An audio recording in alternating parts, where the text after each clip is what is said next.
स्वागत करता हूं इस चीज़ का कि बातचीत से हर मसले का हल है, हल में ही हल है। इसलिए बातचीत आगे भी इसी तरह रहनी चाहिए ताकि जम्मू कश्मीर के जो लोग हैं उनकी बात जो प्रधानमंत्री जी तक पहुंचेगी, गृह मंत्री तक पहुंचेगी। वैसे भी जब से प्रधानमंत्री जी प्राइम मिनिस्टर बने हैं, जितनी बार वो जम्मू कश्मीर में आए हैं, खासकर कश्मीर में आए हैं, इसे ईद तक यहाँ मनाइए जम्मू कश्मीर के लोगों के साथ, ये टीमों के साथ। बाढ़ में जब 14 में बाढ़ आई, जम्मू कश्मीर के हमारे प्रधानमंत्री जी कश्मीर में रहे खुद बाढ़ में, और उसको बहुत फिक्र है जम्मू कश्मीर के लोगों की। मैं चाहता हूं कि जितना स्ट्रांग प्राइम मिनिस्टर इस बार हमें इस भारत देश को मिला है, शायद ही 70 साल में ऐसा कोई स्ट्रांग प्राइम मिनिस्टर मिला। और मैं चाहता हूं कि जब तक वो जिंदा, हम उसको अल्लाह ताला मोदी जी और गृह मंत्री को बहुत लंबी उम्र दे ताकि हमें इस कौम को उनसे फ़ायदा पहुँचे। जिस दिन ये इनविटेशन आई उसके बाद भी कई चैनल्स पे मैंने बोला है कि ये स्वागत मैं करता हूँ। सबसे पहले मुबारकबाद देना चाहता हूँ अपने प्रधानमंत्री जी को, क्योंकि उन्होंने एक बार फिर मौका दिया फारूक अब्दुल्ला साहब को, उमर साहब को, महबूबा जी को, और भी पार्टी की जो बाकी पार्टीज़ हैं उनको एक बार फिर मौका दिया मोदी जी ने बातचीत करने का, लोगों के पास जाने का। क्योंकि इन लोगों ने 70 साल से लूटा है इस कौम को। आपको खुद पता है कि हिंदुस्तान ने अरबों खरबों में पैसा भेजा है जम्मू कश्मीर के लिए, लोगों के लिए, बेरोज़गारी के लिए, लेकिन इन्होंने अपने एसेट्स बनाए, अपनी प्रॉपर्टीज़ बनाए, अपनी बेनामी संपत्तियां बनाई हैं और बेरोज़गारी बढ़ी। आज हमारे इस जम्मू कश्मीर में 15 से 20 लाख के करीब हमारे पढ़े लिखे बच्चे और बच्चियां जो बेरोज़गार हैं। क्यों? उनकी तरफ ध्यान नहीं दिया गया आज तक। हमारे डेलीवेजर्स जो मुख्तलिफ डिपार्टमेंट्स में हैं उनकी तरफ ध्यान नहीं दिया गया। उनकी वो फाके कशी पर मजबूर हो गए हैं। वो देन है नेशनल कॉन्फ्रेंस कांग्रेस और पीडीपी की, और भी जो पार्टीज मिले हैं इस गवर्नमेंट के साथ जिन्हें सरकारें चलाई हैं। मैं स्वागत करता हूँ बीएचडी का भी, महबूबा जी, सबों का कि वो किए हैं, लेकिन मैंने रिक्वेस्ट की थी खुले दिमाग से जाइए और वहाँ खुले दिमाग से बातचीत कीजिए। ये 370 का अलापना शलापना ये छोड़ दो। 370 वापस आने वाला नहीं है। जम्मू कश्मीर है तो हिंदुस्तान का अटूट अंग है और रहेगा। इस कौम को मत बिगाड़िए, इस कौम को दोबारा धोखा मत दीजिए। इसको बहुत धोखा दिया आप लोगों ने, लोगों ने नकारा है। अभी इलेक्शन हुए हैं, आपको पता चला है कि अब लोग आपके साथ नहीं हैं। इसलिए आपको तो लोगों को धोखा नहीं देना चाहिए।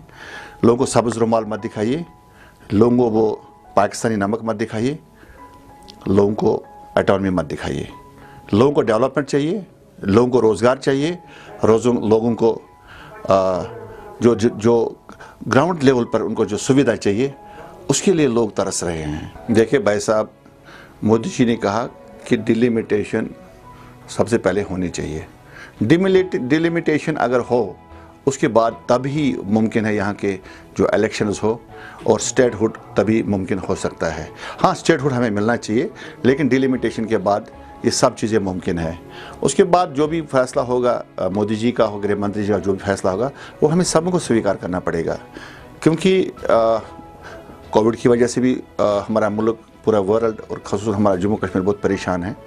और हमारे जो टूरिस्ट जो हमारे टूरिज़म पर जो निर्भर लोग हैं, जैसे हमारे शिकारे वाले हैं, हमारे घोड़े वाले हैं, हमारे हाउस बोट वाले हैं, हमारे ट्रैकिंग करने वाले हैं, तो उनकी तरफ भी गवर्नमेंट को ध्यान देना चाहिए। मैं एलजी साहब से गुजारिश करूंगा कि